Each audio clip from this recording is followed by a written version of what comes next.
আজ আমি করব ফুলকপির পাতা বাটা। হ্যাঁ, অনেকেই ভাবে বাবা ফুলকপির পাতা আবার বাটা খাওয়া যায় নাকি? হ্যাঁ, খাওয়া যায়, দারুণ টেস্ট হয়।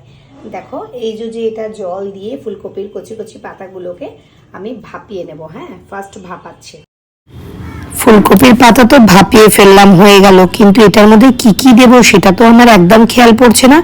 বহুদিন আগে মার হাতে খেয়েছিলাম, একটু বরং জিজ্ঞাসা করে নি মাকে এটার মধ্যে কি কি দেব, সত্যিই আমার একেবারেই মনে পড়ছে না। Wait, just wait. শোনো না, বলছি ফুলকপির যে পাতাটা বাটবো ওটার মধ্যে কি রসুন দেয়?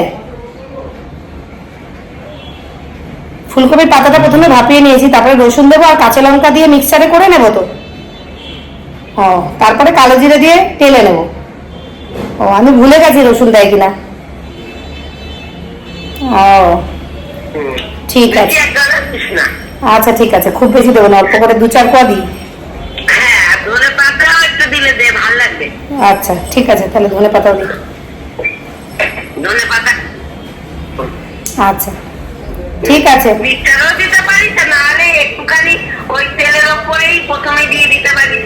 না না, আমি সিদ্ধ করে নিয়েছি, এবার মিক্সারেই দিয়ে দেবো।